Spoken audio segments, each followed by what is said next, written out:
तो आज हम पृथ्वी की गतियों के बारे में बात करेंगे। सबसे पहले तो अगर मैं पृथ्वी की गतियों की बात करूं तो पृथ्वी की गतियां दो प्रकार की होती है। एक होती है घूर्णन गति और एक होती है परिक्रमण गति। अब ये जो गतियां हैं इनको भिन्न भिन्न नामों से भी जाना जाता है, और अगर मैं इजी वे में आपको बताऊं तो पृथ्वी दो प्रकार से गति करती है। एक तो अपने अक्ष पर घूमती है, जैसा कि आपको ये पीछे दिखाई दे रहा है, ये अपने अक्ष पर ही घूम रही है, कहीं जा नहीं रही है, ठीक है। तो एक तो ये अक्षीय गति कहलाती है, और दूसरी वो गति करती है सूर्य के चारों तरफ घूमने के लिए। तो इस प्रकार से वो गति करती है सूर्य के चारों तरफ घूमने के लिए, एक गति वो और एक गति ये, इस टाइप में दो गतियां यह करती है।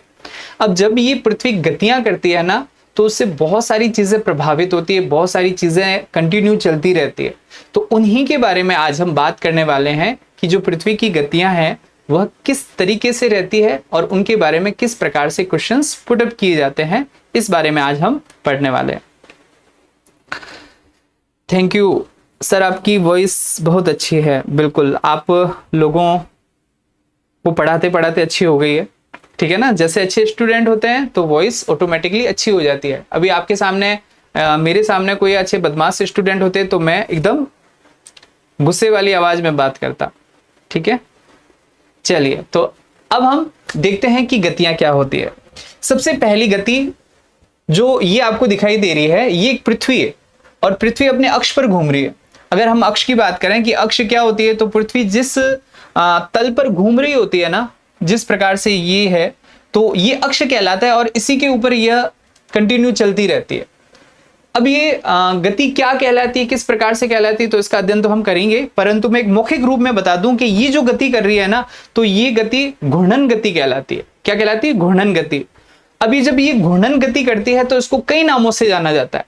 जैसे अगर ये घूर्णन गति कर रही है तो इससे क्या बनता है, तो इससे दिन रात बनते हैं, दिन रात बनते हैं ना। तो इस गति को हम दैनिक गति के नाम से भी जानते हैं, दैनिक गति के नाम से भी हम इसे जानते हैं। इसके अलावा इसे हम परिभ्रमण गति भी कहते हैं। तो तीन चीजें हमें ध्यान रखनी है। एक रखना है, इसे घूर्णन गति कहते हैं, दूसरा इसको परिभ्रमण गति कहते हैं, और तीसरा इसको दैनिक गति कहते हैं। तो तीन जो नाम कहीं पर रिपीट हो तो हमें ये चीज ध्यान रखनी है कि इस प्रकार से जो गति होती है उसको इन तीन नामों से जाना जाता है। क्या होता है ऐसी गतियों से? तो ऐसी गति से कुछ प्रभाव होता है। जैसे सबसे बड़ा प्रभाव तो यहाँ रहता है कि दिन और रात बनते हैं, इसी गति के कारण दिन रात बनते हैं। प्रश्न छोटा सा आ सकता है कि दिन रात किससे बनते हैं, तो घूर्णन गति के कारण ही दिन रात की उत्पत्ति होती है, ठीक है। इस कॉन्सेप्ट को हम अभी और क्लियर करेंगे, परंतु एक छोटी सी फाइल के अकॉर्डिंग हम क्या समझ सकते हैं वो बता रहा हूं मैं। दिन रात की उत्पत्ति होती है। अब ये दिन रात कैसे बनते हैं तो मैं आपको दिखाता हूं एक और फाइल के जरिए। जैसे यहां पर आप देख सकते हैं, ये आप ध्यान से देखेंगे तो पृथ्वी है, ये कंप्लीटली क्या है, पृथ्वी है।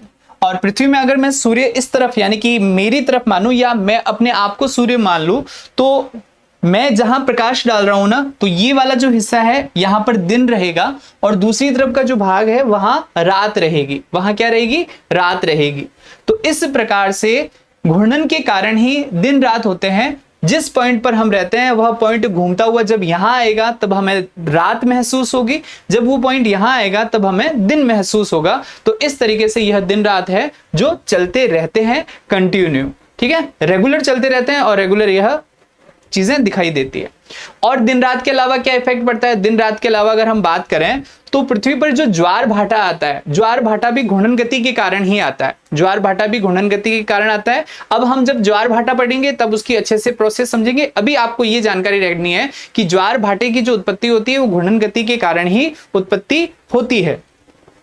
इसके अलावा क्या होता है? इसके अलावा अगर आपने सुना हो कि हम पवनों की बात करते हैं, ठीक है ना, जो पवने हैं जिसमें आपने व्यापारिक पवने सुना हो, पछुआ पवने, ध्रुवीय पवने, ऐसी सनातनी पवनों के बारे में सुना होगा, तो वो भी विक्षेपित इसी कारण से होती है। कोरियालिस बल घूर्णन के कारण लगता है और उसके कारण ये विक्षेपित होती है। इसके अलावा जो समुद्री धाराएं भी चलती है ना, वो भी इसी घूर्णन गति के कारण ही चलती है। तो अब हम धीरे धीरे सारी चीज पढ़ेंगे ना, तो धीरे धीरे हमें सारा क्लियर होता रहेगा। हम जैसे जैसे क्विज लेके आएंगे तो ये सारी चीजें क्लियर होगी, परंतु अभी आपको ये ध्यान में रखना है कि घूर्णन के कारण क्या होता है। एक तो दिन रात बनते हैं, दूसरा क्या होता है, ज्वार भाटा बनता है, तीसरा क्या होता है, पवनें विक्षेपित होती है, चौथा क्या होता है, समुद्री धाराएं वो भी विक्षेपित होती है, तो ये घूर्णन गति का प्रभाव रहता है। तो ये पहली गति होगी जिसे हम घूर्णन गति भी कहते हैं, परिभ्रमण गति भी कहते हैं, या फिर इसे हम दैनिक गति भी कहते हैं। अब इसके अलावा ये कौन सी गति करती है, तो इसके अलावा अगर हम गति की बात करें ना, तो इसके अलावा यह गति करती है ये वाली, यानी कि पृथ्वी क्या करती है, सूर्य के चारों तरफ भ्रमण करती है इस तरीके से। इस गति को क्या कहते हैं, इस गति को कहा जाता है परिक्रमण गति। कई बच्चे क्या है कि कंफ्यूज हो जाते हैं कि परिक्रमण और परिभ्रमण में क्या डिफरेंसेस होता है। तो परिक्रमण और परिभ्रमण में ज्यादा डिफरेंसेस नहीं है। अगर हम किसी मंदिर में जा रहे हैं तो हम उस मूर्ति के चारों तरफ परिक्रमा लगाएंगे, तो जैसे ये पृथ्वी परिक्रमा लगा रही है इसी प्रकार से तो हम मंदिर में परिक्रमा लगाते हैं, तो वो परिक्रमण गति हो जाती है हमारी। तो इसकी भी एक परिक्रमण गति हो जाती है, इसकी भी क्या हो जाती है, परिक्रमण गति हो जाती है। अब पृथ्वी अपने अक्ष पे तो घूम ही रही है, अपने अक्ष पे तो घूम ही रही है, घूर्णन कर रही है और साथ में परिक्रमण गति भी करती है। अब जब भी ये पृथ्वी परिक्रमण गति करेगी ना, तब क्या होगा, तब यहां पर ऋतुओं का निर्माण होता है, और जो दिन रात है वो छोटे बड़े होते हैं, वो भी इसी कारण से ही होते हैं। ऐसी बहुत सारी चीजें हैं जो इसके कारण होती है।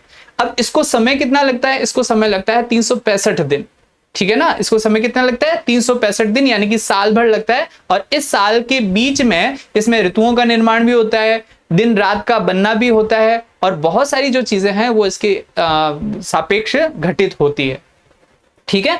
तो पूरे वर्ष में ये गति चलती रहती है, इसलिए इसे वार्षिक गति भी कहते हैं, ठीक है। तो इस गति को परिक्रमण गति और वार्षिक गति कहा जाता है। कितने स्पीड में होती है, कैसे होती है, ये सब हम आगे पढ़ने वाले हैं। अब ये जो पृथ्वी इसके चारों तरफ घूम रही है ना, तो आप ध्यान से देखोगे एक रेगुलर क्लास है उसके अंदर ये घूम रही है, कक्षा है उसमें ये घूम रही है। तो ये कैसी दिखाई देती है जब घूमती है, अगर हम इस कक्षा को रेखा चित्र के माध्यम से देखें हैं तो ये इस तरीके से दिखाई देती ऐसी। अब जहां भी सूर्य है ना, वहां पर प्रकाश दिखाई दे रहा है, यानी कि वहां दिन है, और उसके बैक साइड वाला एरिया है वहां क्या हो रही है, रात हो रही है। और इसके पृथ्वी के चारों तरफ जो घूम रहा है ना, वह है चंद्रमा। तो चंद्रमा, पृथ्वी और सूर्य इस तरीके से एक कक्षा में, निर्धारित कक्षा में घूमते रहते हैं। और मैंने आपको यह भी बताया था कि जो सूर्य है वो भी गैलेक्सी के अंदर उसके केंद्र के चारों तरफ चक्कर लगाता रहता है। और मैंने ये भी कहा था कि उस केंद्र के चारों तरफ वो जो चक्कर लगाता है उसमें 25 करोड़ वर्ष लग जाते हैं, और अपने अक्ष पे जो घूमता है वह 25 से 30 दिन में घूमता है। स्पीड कितनी रहती है, 250 किलोमीटर प्रति सेकंड के हिसाब से रहती है। तो आज इन गतियों के बारे में हम अध्ययन करने वाले हैं। तो पहले मैंने आपको रेखाचित्र के माध्यम से ये सारी चीजें बता दी है, और अब हम कुछ चीजें हैं जो नोट्स के टाइप में लिखते हैं ताकि हमें ये सारी चीजें समझ में आ जाए। आज हम केवल गतियों के बारे में ही बात करेंगे, एक घूर्णन गति और एक हम बात करेंगे परिक्रमण गति के बारे में। तो चलिए हम अपनी जो नोट्स वाली क्लास है वो शुरू कर देते हैं। तो जैसा कि पता है आज हमारा टॉपिक है पृथ्वी की गतियां, और यहां पर हम एक नई स्लाइड ले लेते हैं समझने के लिए। सबसे पहले हम यहां पर हेडिंग लगा देते हैं, पृथ्वी की गतियां। पृथ्वी की गतियों की अगर हम बात करें तो यह दो प्रकार की होती है। एक नंबर जिसे हम घूर्णन गति कहते हैं, घूर्णन गति कहते हैं, ठीक है। और दो नंबर जिसे हम परिक्रमण गति कहते हैं।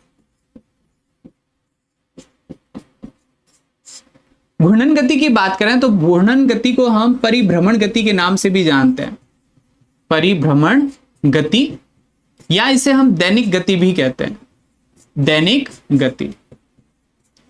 इसी प्रकार से परिभ्रमण गति को हम वार्षिक गति के नाम से भी जानते हैं, सॉरी, परिक्रमण गति को हम वार्षिक गति के नाम से भी जानते हैं, ठीक है। तो ये पृथ्वी की गतियां हैं दो प्रकार की। साधारण नाम भी आ जाए तो भी हमें जानकारी रहनी चाहिए कि किस प्रकार से ये गतियां रहती हैं, ठीक है।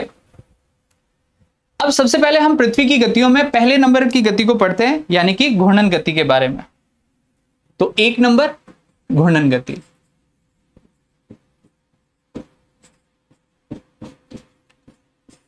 या इसको हम परिभ्रमण गति भी कहते हैं, या इसे हम दैनिक गति भी कहते हैं। देखिए पृथ्वी की अगर हम बात करें तो माना कि ये पृथ्वी है,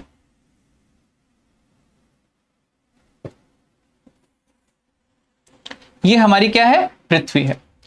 अब पृथ्वी के संदर्भ में अगर हम देखें तो पृथ्वी इस प्रकार से एक अक्ष के ऊपर घूमती है, माना कि ये अक्ष है और इसके घूमने का क्या रहता है, पश्चिम से पूर्व की ओर, पश्चिम से पूर्व की ओर घूमती है। इसीलिए तो सूरज हमेशा पूर्व से उगता हुआ दिखाई देता है, क्योंकि पृथ्वी इस तरीके से घूमेगी तो सूर्य से हमेशा पूर्व से उगता हुआ और पश्चिम से अस्त होता हुआ दिखाई देगा, ठीक है ना। तो घूर्णन गति के कारण दिन रात का बनना होता है, इसलिए ये कहां से कहां घूमती है, तो ये पश्चिम से पूर्व की ओर घूमती है, पश्चिम से पूर्व की ओर घूमती है। अब जब ये पश्चिम से पूर्व की ओर घूमती है ना, तो इसकी स्पीड कितनी रहती है, इसकी स्पीड रहती है 1670 किलोमीटर प्रति घंटा। 1670 किलोमीटर प्रति घंटा के हिसाब से यह पृथ्वी है जो घूमती है, ठीक है। और सामने अगर सूर्य होता है इस प्रकार से, माना कि ये सामने सूर्य है, तो सूर्य का जो प्रकाश पड़ता है इस प्रकार से, तो प्रकाश जहां पड़ता है वहां पर होता है दिन, और जहां पर प्रकाश नहीं पड़ता है वहां क्या हो जाती है, वहां हो जाती है रात।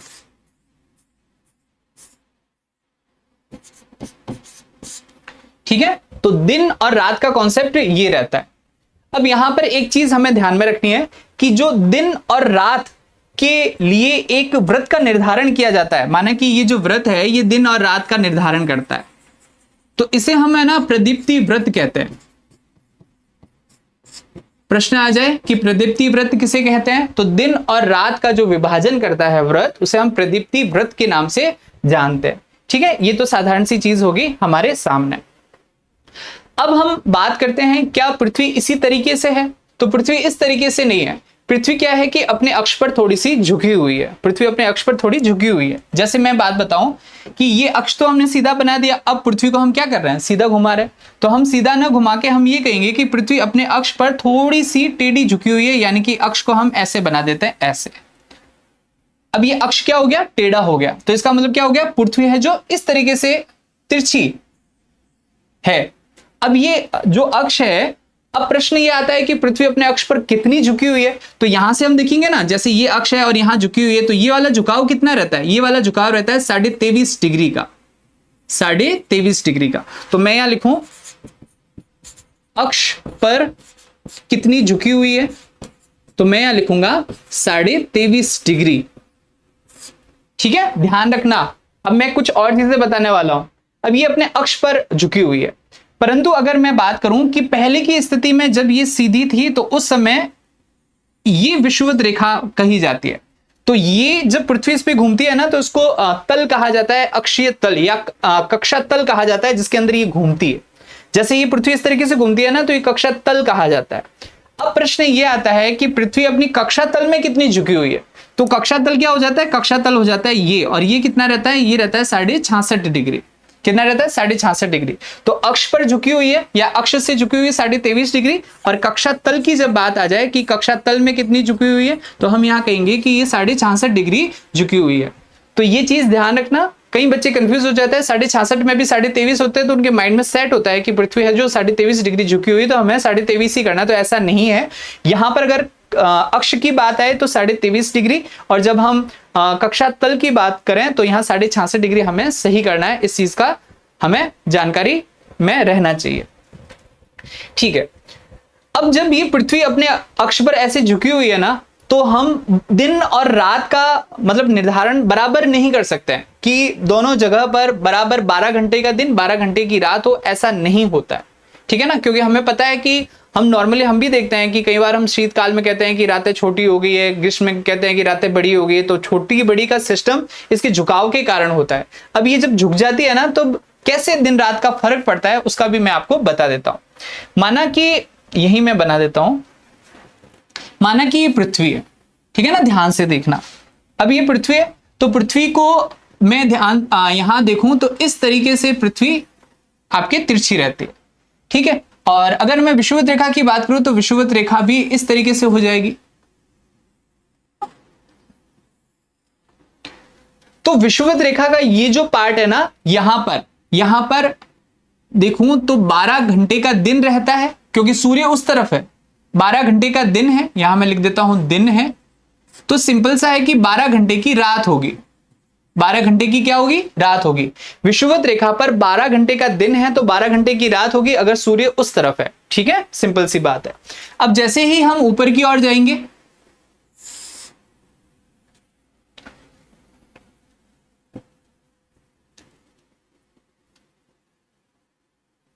ये वाला अक्ष हमें यहां से बनाना है, ठीक है, इसके अकॉर्डिंग हमें देखना है। तो इसके अकॉर्डिंग 12 घंटे का दिन और 12 घंटे की रात हो जाएगी। फिर हम जैसे ऊपर की ओर जाते हैं ना, तो यहां से हम देखते हैं ये वाला जो पार्ट है, ये वाला पार्ट है, ये बड़ा है इसकी अपेक्षा।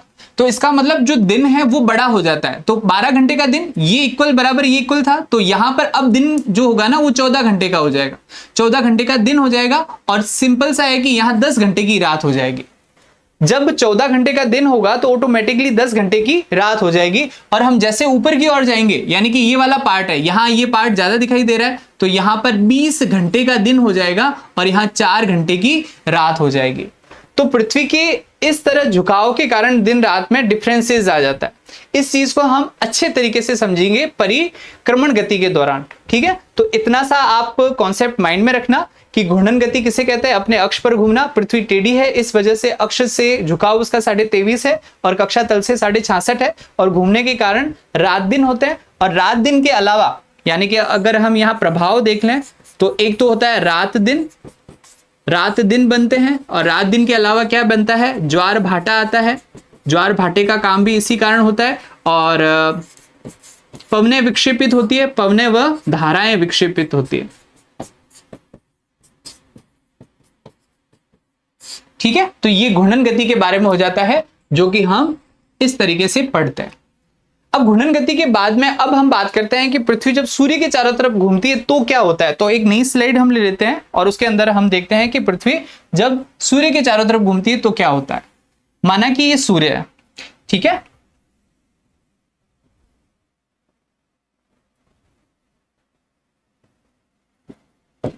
ये सूर्य हो गया।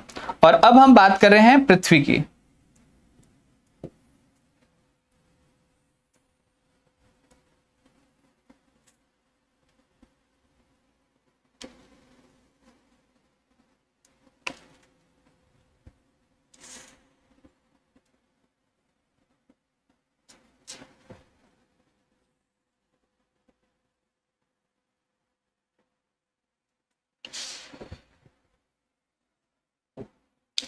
अभी जो हम बात करने जा रहे हैं 2 नंबर की बात करने जा रहे हैं, जिसे कहा जाता है परिक्रमण गति। इसको हम क्या कहते हैं, वार्षिक गति के नाम से भी जानते हैं। अब ध्यान से देखिएगा और समझिएगा कि परिक्रमण गति क्या होती है और ये किस तरीके से काम करती है। देखिए, सबसे पहले अगर मैं पृथ्वी की बात करूं तो पृथ्वी कितनी झुकी हुई है, ये 23.5 डिग्री झुकी हुई है। तो मैं इस तरीके से इसे झुकाव बना देता हूं, तो सब जगह से ये 23.5 डिग्री झुकेगी। पृथ्वी में अब मैं बात करूं तो विषुवत रेखा इसके लंबवत होगी ऐसे। अब ये विषुवत रेखा है, विषुवत रेखा से ऊपर की ओर यहां कर्क रेखा रहती है और यहां रहती है मकर रेखा। यहां रहती है कर्क रेखा, यहां रहती है मकर रेखा, यहां रहती है कर्क रेखा, यहां रहती है मकर, यहां रहती है कर्क रेखा, यहां रहती है मकर रेखा। तो एक में मैं लिख देता हूं यहां कर्क ताकि आपको जानकारी हो, और यहां लिख देता हूं मकर। तो सब जगह यही स्थिति रहती है, ठीक है। अब मैंने ये क्या बनाया है तो ये आप समझ लीजिए। ये है सूर्य, सूर्य का प्रकाश पड़ता है। अब ये है पृथ्वी की गति, जो पृथ्वी इस प्रकार से चलती है, यानी कि पूरे वर्ष में इस प्रकार से यह गति करती है पृथ्वी।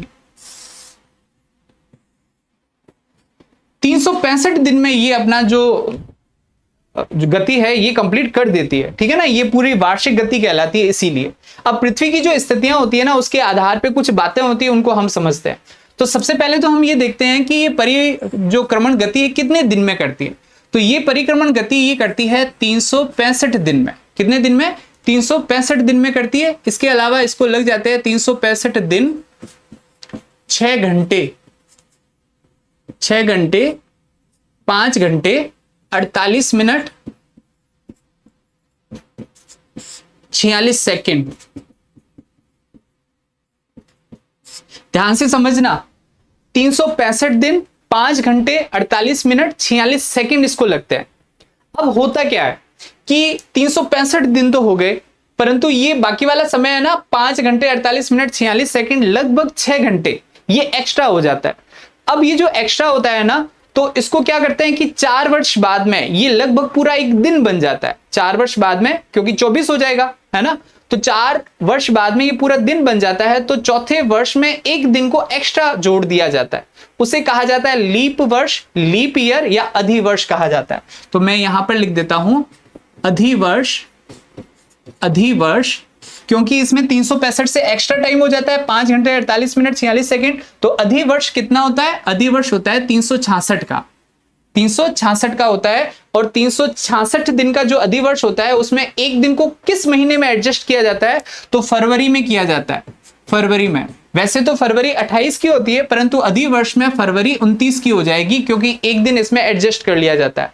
माना कि 2012 अधिवर्ष है, 2012 अधिवर्ष है, इसमें दिनों की संख्या होगी कितनी? 366।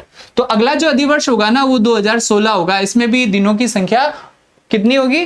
366, और इसको भी हम अधिवर्ष कहेंगे। इसमें भी फरवरी के अंदर 29 दिन होंगे, तो ये अधिवर्ष या लीप ईयर कहलाता है इसके अकॉर्डिंग। चलो अब हम इस परिक्रमण गति के बारे में पढ़ते हैं कुछ बातें। जैसे सबसे पहले हम आते हैं पृथ्वी की इस स्थिति पर।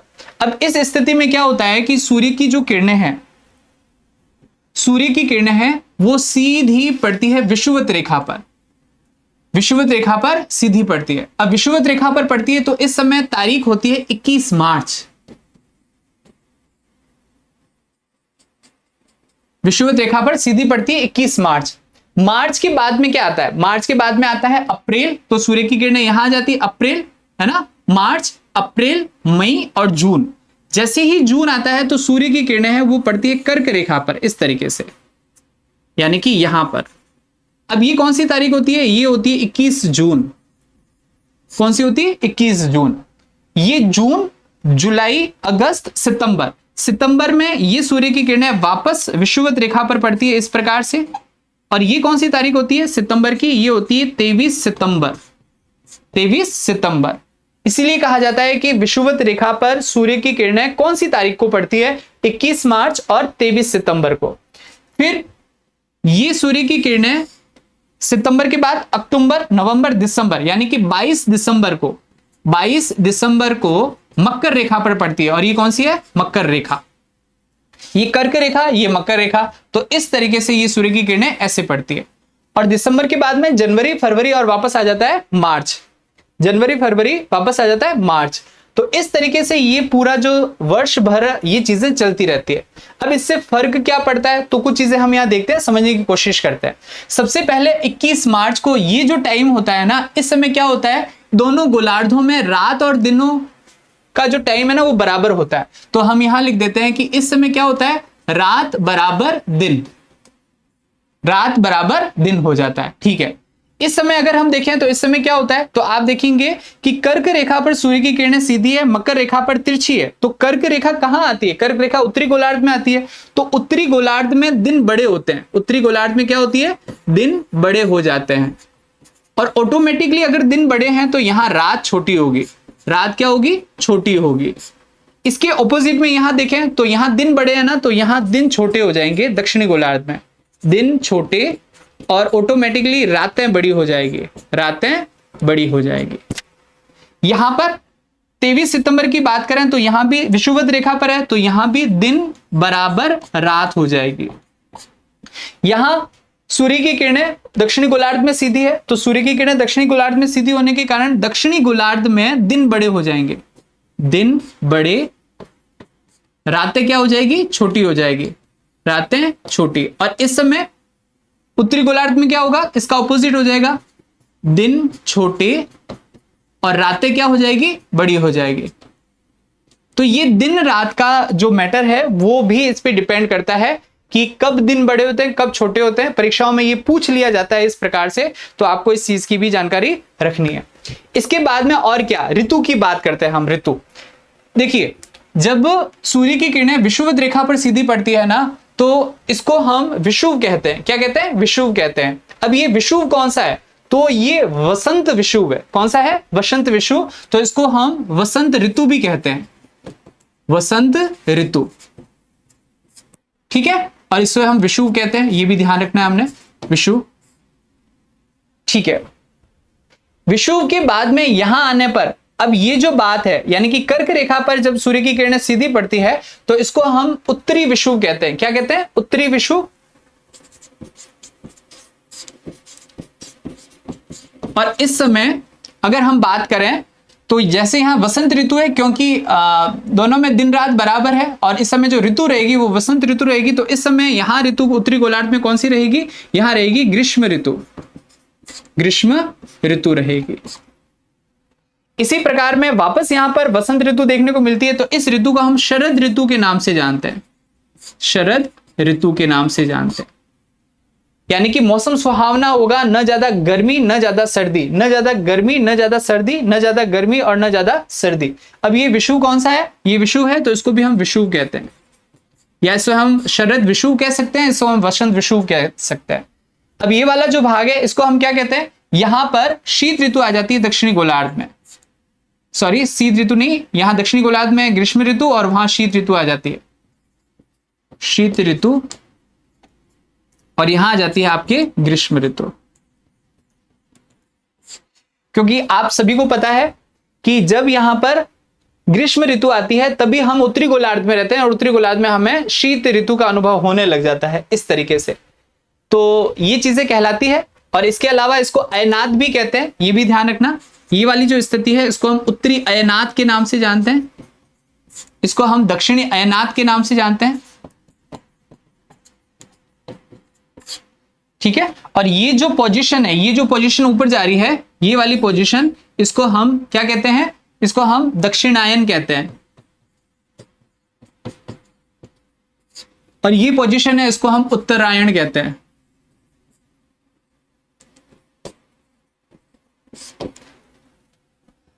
ठीक है। इसको मैं एक बार वापस बता रहा हूं, आप समझिएगा। ये सूर्य है, पृथ्वी इसके चारों तरफ चक्कर लगाती है, समय लगता है 365 दिन 5 घंटे 48 मिनट 46 सेकेंड। अब जो 365 के अलावा वाला जो समय है वो अधिवर्ष में इकट्ठा कर लिया जाता है, 366 दिन का अधिवर्ष हो जाता है, जिसमें फरवरी में एक दिन को एक्स्ट्रा जोड़ दिया जाता है। अब ये जब घूमता है, वार्षिक गति होती है, तो क्या फर्क होता है? जब ये घूमता है तो 21 मार्च को वसंत ऋतु लग जाती है और 21 जून को यहाँ ग्रीष्म ऋतु लग जाती है, 23 सितंबर को वापस शरद ऋतु लग जाती है और यहाँ 22 दिसंबर को वापस यहाँ पर आपके शीत ऋतु हमारे उत्तरी गोलार्ध में देखने को मिलती है। तो इसको थोड़ा सा आप समझोगे ना तो आपको ये बात समझ में आ जाएगी।